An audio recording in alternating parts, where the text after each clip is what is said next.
BJP की गठित जांच समिति बालोदा बाजार पहुंची। हिंसा और आगजनी के मामले की जांच के लिए टीम सबसे पहले जैद खाम काटे जाने वाले जगह अमर गुफा महकूनी में जाकर मौके का टीम ने जायजा लिया। साथ ही मंदिर के पुजारी और संतों से घटना को लेकर चर्चा की।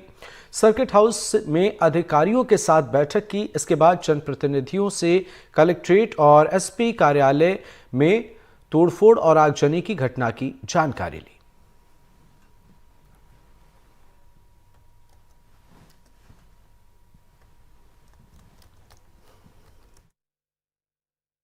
अभी हमने कलेक्टर साहब से बात किया है, निर्देश दिया है कि जिनकी भी गाड़ियां जली है उसकी सूची बनाया जाए और जिनका भरपाई इंश्योरेंस से कर सकते हैं इंश्योरेंस से कराएंगे और जिसका इंश्योरेंस से नहीं होगा उसका कुछ रास्ता निकालेंगे। जो वाकई में जिनाइन केस है जिनको भरपाई करना जरूरी है उसके लिए भी हम माननीय मुख्यमंत्री जी से चर्चा करेंगे। हमारा कोशिश रहेगा कि हम हर संभव उसको मदद करें। आज हम लोग जांच दल अमर गुफा गए थे जहां जैद खाम को क्षति पहुंचाया गया था। वहां जाकर के लोगों से मिले हैं, निरीक्षण किए हैं, वहां के जो साधु बैठते हैं उनसे भी चर्चा किए हैं और ये 10 तारीख को जो बलौदा बाजार में घटना घटा है ये छत्तीसगढ़ में सामाजिक समरसता को बिगाड़ने का एक षड्यंत्र विपक्षियों के द्वारा किया गया था। उस पर हमारे प्रशासन कार्रवाई कर रहा है और जो भी उपद्रवी तत्व जिसका भी वहां पे सामने आ रहा है उसके ऊपर कार्रवाई किया जा रहा है। छिंदवाड़ा में हादसे में बाल युवकों की जान बची है। दरअसल मामला खेड़ा चौक का है, जहां सड़क के किनारे 2 युवक खड़े हुए थे। तभी अचानक सड़क से गुजर रहा एक ट्रक पलट गया और ट्रक से लदा बांस भी सड़कों पर पलट गया। इस दौरान सड़क के किनारे युवक मौके से हट गए और हादसे की चपेट में आने से बाल बचे। वही हादसा सीसीटीवी में भी कैद हुआ। तस्वीरें आपको दिखा रहे हैं।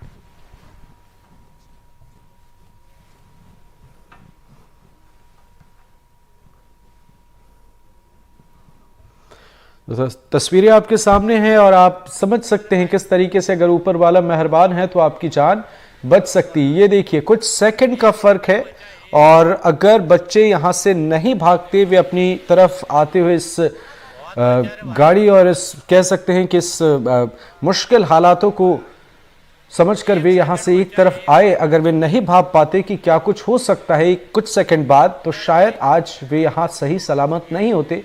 पर यही है, इसे ही कहते हैं जाको राखे साइयां मार सके ना कोई।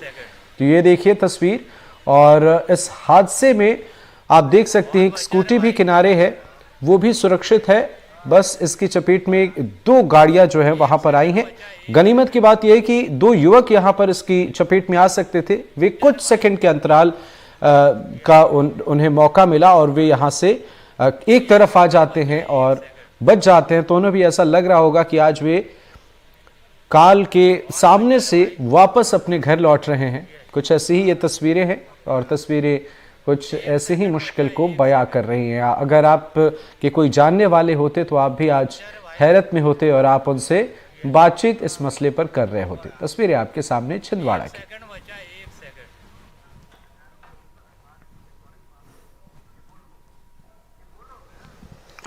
तो ये दोनों युवक आप देख सकते हैं किस तरीके से अगर कुछ वक्त का फासला जो है वो यहाँ नहीं होता और अगर ये संभल कर एक तरफ नहीं आते तो शायद आज ये दोनों जीवित ना रहते और बामुश्किल इनकी जान बची है। तो यही है जाको राखे साइया मार सके ना कोई।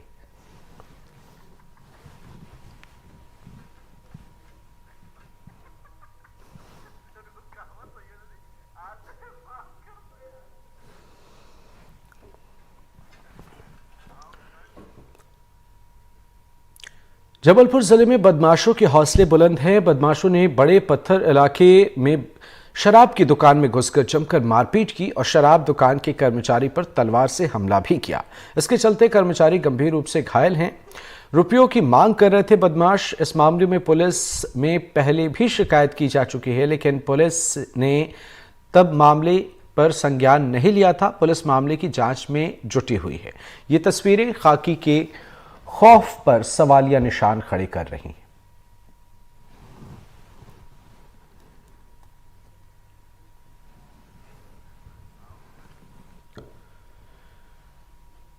श्योपुर में पुलिस अपराधियों के खिलाफ लगातार कार्रवाई कर रही है। इसी कड़ी में पुलिस ने देर रात सड़कों पर उतरकर करीब 250 पुलिसकर्मियों की टीम ने 46 अपराधियों और आरोपियों के घर से उन्हें दबोचते हुए गिरफ्तार किया है। आनंद एसपी अभिषेक आनंद के साथ साथ शहर से लेकर गांव तक के सभी थाना इलाकों में पुलिस की टीम अपराधियों की धरपकड़ करने के लिए कॉम्बो गश्त कर रही है। कॉम्बो गश्त पर उतरी है और पुलिस के अफसरों के साथ पूरे जिले में करीब 250 पुलिसकर्मियों की टीम ने अपने अपने थाना इलाके में अपराधों में शामिल अपराधी और आरोपियों के घर पर पहुंचकर चेकिंग की कार्रवाई की।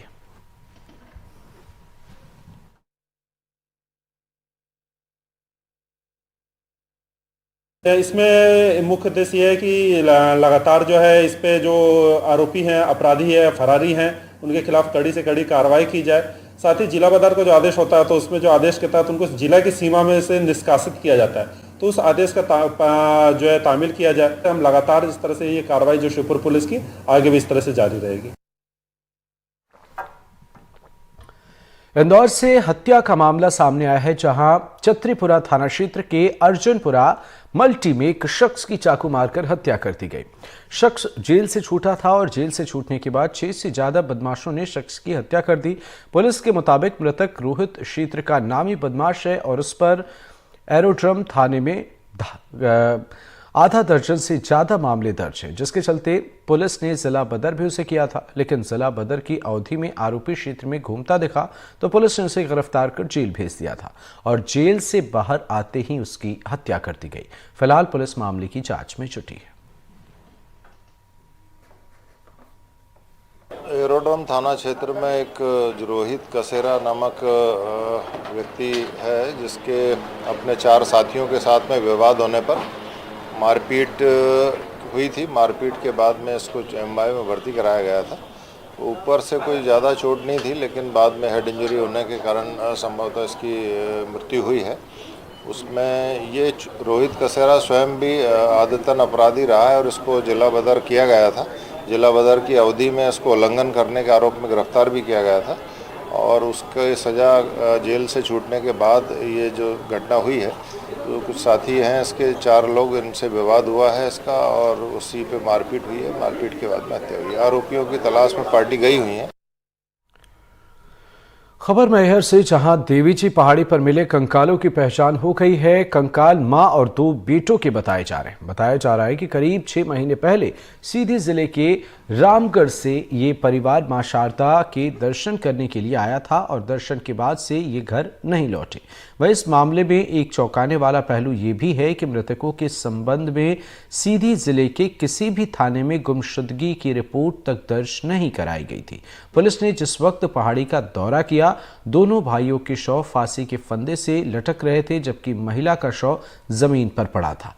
फिलहाल पुलिस हत्या की गुत्थी सुलझाने की कोशिश कर रही है। देवीजी पहाड़ी के पीछे कल 3 अज्ञात शव मिले हैं, जिनके बारे में ऐसा कहा जा रहा है कि इन्होंने लगभग 5 महीने पहले फांसी के फंदे में लटके हुए मिले हैं। सुसाइड अटेम्प्ट की बात निकलकर सामने आ रही है। कल पुलिस ने मेहनत करके इन तीनों लोगों को आइडेंटिफाई कर लिया है। ये तीनों रामगढ़ जिला सीधी के रहने वाले हैं और ये आपस में रिश्ते में माँ बेटे हैं। माँ का नाम छुटकी साकेत है, बेटे का नाम राजकुमार साकेत और दीपक साकेत है। इस घटना से जुड़े हुए तथ्यों को बारीकी से ऑब्जर्व कर रहे हैं और यदि इसमें और भी कोई तथ्य निकल कर आएंगे तो उसे भी अवगत कराया जाएगा। प्रथम दृष्टया ये सुसाइड का केस समझ में आ रहा है। इसके क्या कारण है, इनके सभी परिजनों को बुला लिया गया, उनसे बातचीत की जा रही है और अगर आवश्यकता लगी तो टीम से यह भी आग्रह किया गया है कि इसे मेडिकल कॉलेज से इनका पीएम कराया जाए। महासमुंद जिले से एक दर्दनाक हादसे की खबर सामने आई है, जहां 2 लोगों की मौत हो गई है। यहां 2 सगे भाइयों की ट्रेन से कटकर मौत की खबर है। दोनों भाई घर से खाना खाकर टहलने के लिए घर से बाहर निकले थे, जिनकी सुबह इमली भाटा कैनाल रेलवे ट्रैक पर कटी हुई लाशें मिली। पीड़ित के परिजनों का रो रो कर बुरा हाल है। पुलिस मामले की जांच में जुटी है। मेरे दोनों लड़का है। कैसे क्या हुआ, आपको कैसे पता चला? मेरे को सुबह पता चला सर, मतलब ना सुबह से उठी और ना चाय कुछ नहीं है। वो सुबह जैसे उठ रही वैसे ना कॉल आया, उसके बाद तो बोले कि 2 जने लड़का पड़े हैं पटरी में करके, इतना जानती हूँ मैं। उसके बाद मैं कुछ नहीं जानती। कोई विवाद पहले से कुछ ऐसा कुछ रहा हो? नहीं, ऐसे कुछ भी नहीं था। सिर्फ खाना ना खाए, बाहर बैठे थे, पिक्चर देख रहे थे। उसके बाद में ना इन लोग क्या बोलते आ रहे हैं करके बोले घूम कर थोड़ा देर टहल के, तो हम जाके देखी तो इन लोग थे 2 जने। उसके बाद में ना जब हम लोग ना के सो गए ना, फिर वहाँ से नापता हो गए थे 2 जने। पत्नी की नाराजगी वजह से सुनील काफ़ी दिनों से डिप्रेशन में था, ऐसा सूचना मिली उनके घर वालों द्वारा। और उसके बाद ये रात को लगभग 1:30 बजे किसी ट्रेन से इनका दोनों कट गए और जिससे इनकी मृत्यु हो गई। लगभग 5:30-6 बजे पुलिस को सूचना मिली है और स्टेशन मास्टर महासमुंद को रात 3:30 बजे इस दुर्घटना की सूचना मिली। पुलिस ने मर्ग कायम कर लिया है और पोस्टमार्टम के लिए शव को भेजा गया है। नारायणपुर के अबूझमाड़ में सुरक्षा बलों और नक्सलियों के बीच में मुठभेड़ में 8 नक्सली मारे गए। घटना के बाद सभी जवान नक्सलियों के शव और हथियार बरामद कर सुरक्षित वापस लौट आए हैं। बस्तर के आईजी सुंदरराज पी ने एनडीटीवी से खास बातचीत की। आईजी सुंदरराज पी ने मुठभेड़ में और बरामद किए गए हथियारों पर भी चर्चा की। क्या कुछ कहा है उन्होंने, आइए सुनते हैं। बस्तर पुलिस ने एक बार फिर से अबूझमाड़ के जंगलों में माओवादियों की करारी शिकस्त दी है, जिसमें 8 माओवादी मार गिराए गए हैं। आज बस्तर आईजी ने प्रेस कॉन्फ्रेंस लेकर सारी जानकारियां प्रेस वालों को दी है। हम जानने की कोशिश करेंगे एनडीटीवी के माध्यम से कितनी बड़ी सफलता है और क्या कुछ अचीवमेंट मिला है। सर, स्वागत है एनडीटीवी में। सर, कितनी बड़ी उपलब्धि है और कितने इलाके माओवादी मारे गए हैं, कितने दिन का ये ऑपरेशन था? बस्तर संभाग के अंतर्गत अबूझमाड़ और अन्य कुछ इलाकों को माओवादी अभी भी अपना एक सुरक्षित ठिकाने के रूप में देखते हैं। इस मिथ को तोड़ने के लिए लगातार हम उन क्षेत्र में, जैसा अबूझमाड़ हो, नेशनल पार्क हो या अन्य जो नॉर्थ बस्तर डिवीजन के इलाका है, लगातार अभियान संचालित करते आ रहा है। उसी सिलसिला में अभी 4 दिन पूर्व में हम अबूझमाड़ क्षेत्र में DRG Narayanpur, Dantewada, conquer, Kondagaon, STF जिसका एक प्रमुख भूमिका रहा, साथ साथ आईटीबीपी, बीएसएफ का संयुक्त बल अभियान के लिए रवाना किए गए थे। अभियान के दौरान कल 15 जून को मुठभेड़ में 8 माओवादियों की डेड बॉडी रिकवर की गई थी। उसमें 4 महिला माओवादी का भी डेड बॉडी है। इसमें डिविजनल कमेटी मेंबर से लेकर पीएलजी कंपनी नंबर 1 का भी कैडर्स के रूप में प्राथमिक तौर पर अभी शनाख्ती हुआ। शनाख्ती का भी हम कंफर्म कर रहे हैं। और वेपन के हिसाब से देखा जाए तो मतलब एक इंसास, 2 303 और काफ़ी बड़ी संख्या में 315 12 बोर और अन्य आर्म्स अम्युनिशन भी रिकवर किए गए थे। और जैसा आसपास इलाके में अभी भी लगातार सर्चिंग जारी है और जो माओवादियों का डेड बॉडीज को शिनाख्त करने के पश्चात और डिटेल्स हमको प्राप्त हो सकता है। और भी जैसे अबूझमाड़ क्षेत्र में आने वाले समय हमको और निर्णायक बढ़त प्राप्त होने की पूरी उम्मीद है।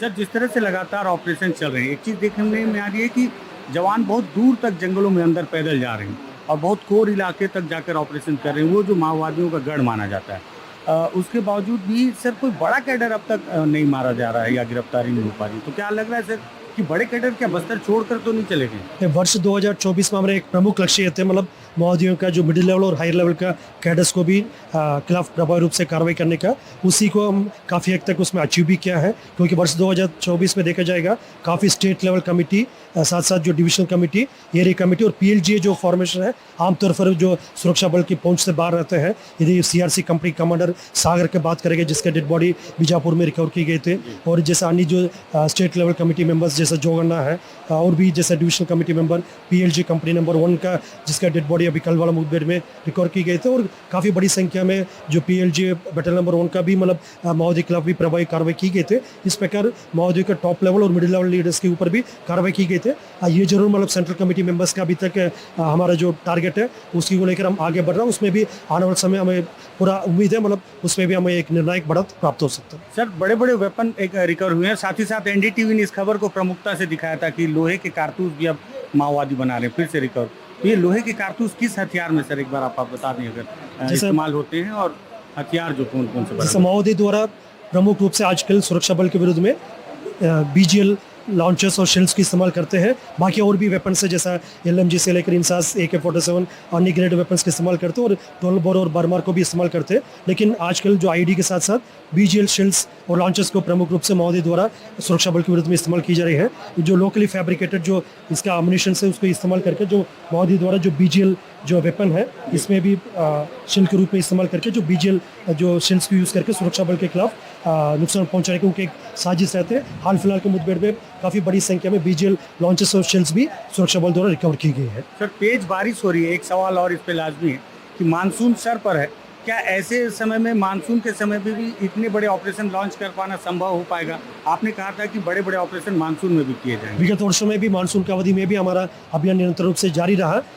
जैसा उसके लिए अलग एक कार्य योजना बनाना पड़ते, एक रणनीति बनाना पड़ते। सुरक्षात्मक कारण से हम उसको खुलासा नहीं कर पाएगा, लेकिन हमारा फोर्स का मनोबल काफ़ी अभी मजबूत है और वह जैसा भी जो बढ़त प्राप्त हुआ उसका और आगे ले जाने के लिए उन सबका इच्छा शक्ति है। उसी अनुरूप हम मानसून की अवधि में भी सावधानी पूर्वक किस लेवल पर हमको कार्रवाई करना चाहिए उसी हिसाब से हम अपना कार्य को निरंतर रूप से जारी रहेगा, ताकि माओवादी के ऊपर अभी जो प्रेशर बना हुआ वो आने वाले समय भी ये कंटिन्यू कर सकता है। बहुत धन्यवाद सर। बस्तराजी सुंदरराज पी हैं जिन्होंने बताया कि लाखों के इनामी माओवादी इस मुठभेड़ में मारे गए और इसमें एक STF के जवान भी शहीद हुए, साथ ही साथ 2 STF के और 2 ITBP के जवान इस मुठभेड़ के दौरान एक बार एक ID बम की चपेट में और एक बार मुठभेड़ के दौरान गोली लगने से घायल भी हुए। हालांकि उनकी स्थिति अब चिंताजनक नहीं है और बेहतर उपचार के लिए उन्हें रायपुर रेफर कर दिया गया है। एक बार आपको और विधिवत दिखाना चाहूँगा कि माओवादियों को मारकर उनके जो हथियार रिकवर किए गए हैं, आपको याद हो NDTV ने बहुत प्रमुखता से इस कारतूस को दिखाया था कि किस तरह से माओवादी लोहे के कारतूस बना रहे हैं। बस्तराज जी ने बताया कि ये जो BGL के लॉन्चर्स हैं, ये लॉन्चर में ही इस तरह के कारतूस अब इस्तेमाल किए जा रहे हैं। माओवादियों के द्वारा इस तरह के हैंडमेड राइफल हैं और साथ ही साथ ऑटोमेटिक वेपन है जिसे इंसास कहा जाता है। ये 303 राइफल मौके से रिकवर किया गया है। जो मारे गए माओवादी हैं उसमें DVCM जैसे माओवादी हैं जिन पर लाखों रुपए का इनाम भी घोषित किया गया था। और आने वाले समय में मानसून शुरू हो चुका है, तो मानसून को लेकर भी बस्तर IG ने यह स्पष्ट कर दिया है कि मानसून में वो इलाके जो इलाके माओवादियों के लिए सुरक्षित गढ़ हो जाया करते थे, जवानों का मनोबल इतना बढ़ा हुआ है, उन इलाकों में भी फोर्स अब लगातार ऑपरेशन करेगी। नारायणपुर से NDTV के लिए विकास तिवारी। ग्वालियर की जीवाजी यूनिवर्सिटी का नया कारनामा सामने आया है, आप भी हैरान रह जाएंगे। यूनिवर्सिटी ने परीक्षा की कॉपी ही गुम कर दी है। डाक से जांचने के लिए कॉपियों को भेजा गया था, रास्ते में ही कॉपियां गुम हो गई। BCom और BSc ऑनर्स का रिजल्ट अब तक नहीं आया है। विश्वविद्यालय इसे महज मानवीय भूल मान रहा है। स्टूडेंट्स को एवरेज अंक देने की बात कही जा रही है।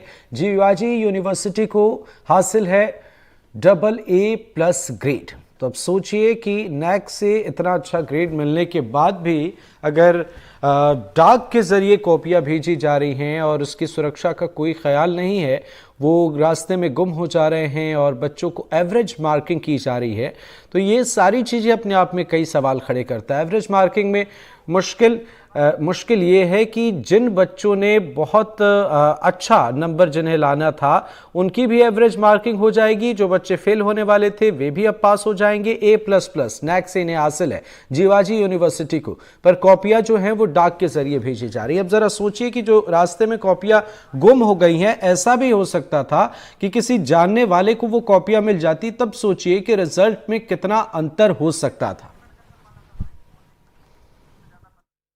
दरअसल क्या कॉपियाँ ये मिसप्लेस हो गई हैं कि जीवाजी विश्वविद्यालय ने BCom ऑनर्स की 68 कॉपियों को भिंडम कॉलेज में मूल्यांकन के लिए भेजा था, जिनको हमने केंद्र सरकार के डाक विभाग द्वारा स्पीड पोस्ट से भेजी थी, जो कि वहाँ से सूचना आई है भिंड से कि हमको ये कॉपियाँ प्राप्त नहीं हुई हैं। तो हमने जब इस पोस्ट ऑफिस में संपर्क किया गया तो उन्होंने कहा कि हाँ ये कॉपियाँ मिल नहीं रही हैं। तो मुझे ऐसा लग रहा है कहीं कॉपियाँ मिसप्लेस हो गई हैं। अगर मिलती हैं तो ठीक है, नहीं तो छात्रों को औसत अंक प्रदान किए जाएंगे, उनका रिजल्ट घोषित किया जाएगा। ग्वालियर का जीवाजी विश्वविद्यालय अपने अजीबोगरीब क्रियाकलापों के लिए जाना जाता है।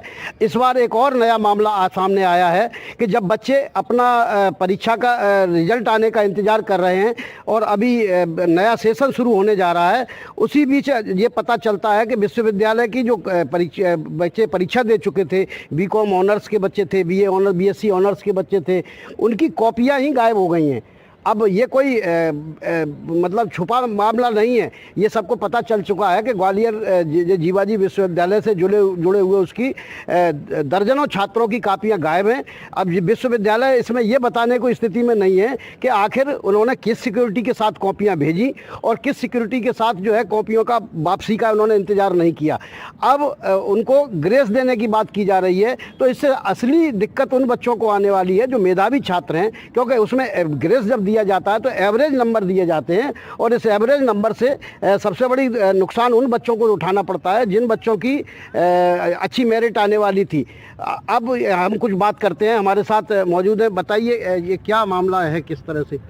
ये समाचार पत्रों से हमें पता चला है कि भिंड जा रही थी कॉपियाँ 68 बच्चों की BA BSc और BCom की, जो कि बीच रास्ते में गायब हो गई हैं। ये जीवाजी विश्वविद्यालय के अधिकारियों का बहुत मतलब ये मान लो आप ढीला रवैया है, जिसकी बदौलत आज जीवाजी विश्वविद्यालय में ऐसी हरकतें पहली बार नहीं हुई हैं। ये निरंतर होता हुआ आ रहा है। गड़बड़ियाँ के लिए सबसे पहला पूरे देश में ये जीवाजी विश्वविद्यालय को A++ यूनिवर्सिटी का मिला है, लेकिन ये देश में घोटालों के लिए A++ होना चाहिए। इसको सबसे ज़्यादा घोटाले इस विश्वविद्यालय में होते हैं, सबसे ज़्यादा भविष्य छात्रों का इस विश्वविद्यालय में बर्बाद होता है। क्योंकि अब जो कॉपियाँ जो गायब हुई हैं इसमें ये छात्रों को ग्रेस मार्क देंगे, एक तरीके से ये पहले भी हो चुका है, कॉपियाँ पहले भी गायब हो चुकी हैं, पहले भी छात्रों को कुछ नंबर पासिंग मार्क्स दे दिए जाते हैं, जिस वजह से जो बच्चे अच्छा करके आते हैं वो परसेंटेज से वंचित रह जाते हैं।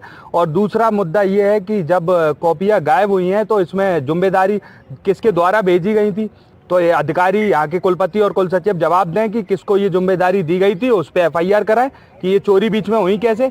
ये तो मेरा मानना साफ ये है कि ये सब गड़बड़ियाँ इनके द्वारा कराई जाती हैं। कॉपियाँ अगर चेक करवानी है ग्वालियर में, आप क्यों नहीं चेक करवा रहे हो? कॉपियाँ कौन चेक करता है? आप लिस्ट जारी क्यों नहीं करते हो? ये सब गड़बड़ियाँ इनके अंदरूनी हैं। ये कहाँ कॉपियाँ देते हैं? ठेके पे कॉपियाँ देते हैं जिसमें इनका कमीशन सेट है, ये कमीशन पे काम करते हैं।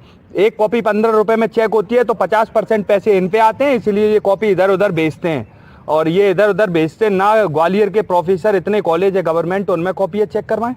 बिल्कुल बिल्कुल। तो ये देखिए एक और मामला इसमें है कि भाई कॉपियाँ चेक करने के लिए क्यों भेजी जाती हैं, जबकि ग्वालियर में इतने सारे कॉलेजेज हैं, SOS हैं, उनके एक विद्वान प्रोफेसर्स मौजूद हैं, लेकिन कॉपियाँ भेजी गई और कॉपियाँ गायब हो गई। उनका कहना, विश्वविद्यालय प्रशासन का कहना है कि उन्होंने स्पीड पोस्ट से कॉपियाँ भेजी थी, लेकिन अगर कॉपियाँ भेजी थी और वहाँ नहीं पहुँची थी तो इसका पता कराने की कोशिश क्यों नहीं की?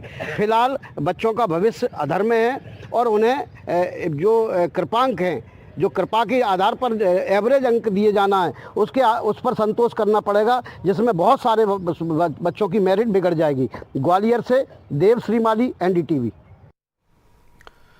नीट की परीक्षा में हुई गड़बड़ियों को लेकर देश भर में लोगों की नाराजगी नजर आ रही है। देश भर में इन गड़बड़ियों के खिलाफ लोग प्रदर्शन कर रहे हैं। इसी मुद्दे पर हमारे संवाददाता संजीव चौधरी ने जबलपुर जिले के GS कॉलेज के प्रिंसिपल और प्रोफेसर से बात की, उनकी राय जानी।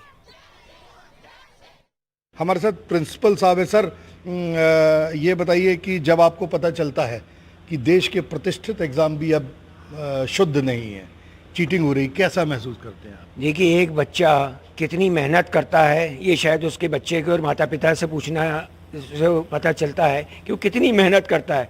दिन रात एक करने के बाद जब परीक्षा रिजल्ट आया और उसके पता चले कि पेपर लीक हुआ है या धांधली हुई है या पैसेबाजी चली है तो बड़ा दुखद है।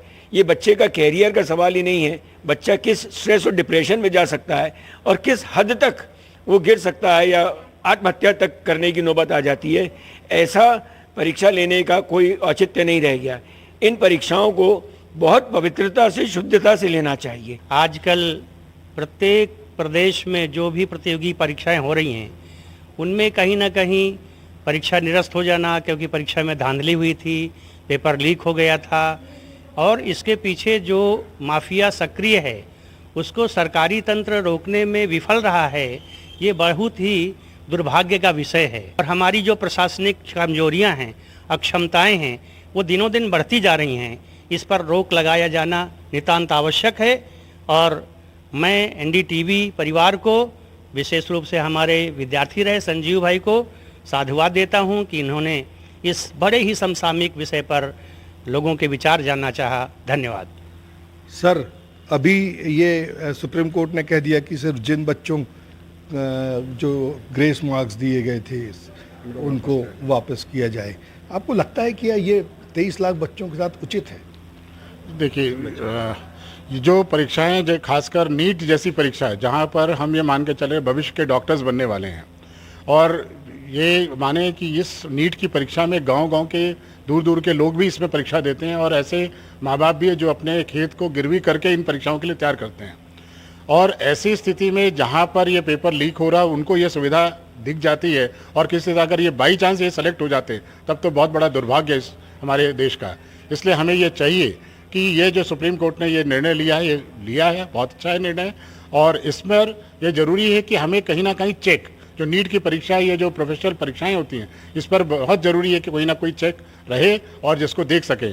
और एनडीटीवी को मैं साधुवाद देता हूं इतने बड़े काम के लिए। अभी जो नीट की परीक्षा हुई उसमें जो धांधली हुई और जिसमें शिक्षा मंत्री जी ने अपना बयान दिया, मेरा तो मानना है ये धांधली पहले वो शिक्षा मंत्री वो बाद में बने हैं, उनको बिना अध्ययन किए ऐसा बयान नहीं देना था। और जब उन्होंने बयान दिया तो उनको कड़क निर्णय लेना चाहिए, क्योंकि 1526 बच्चों की वो परीक्षा अलग से नहीं होनी चाहिए, सबकी परीक्षा होनी चाहिए। ये मेरा मानना है कि एनडीवी ने जो अभियान चलाया है इससे पूरा देश जागरूक हो गया है, और शिक्षा मंत्री को अपने बयान बदलना चाहिए और उनको पूरे देश के बच्चों की परीक्षा करानी चाहिए जिससे उनका भविष्य सुरक्षित हो सके। हमने स्कूल शिक्षा का गठबंधन भी तोड़ा है, नर्सिंग छात्रों को भी न्याय दिलाया है। अब इसी तरह से नीट के बच्चों के लिए भी एनडीटीवी की ये मुहिम लगातार चलती रहेगी।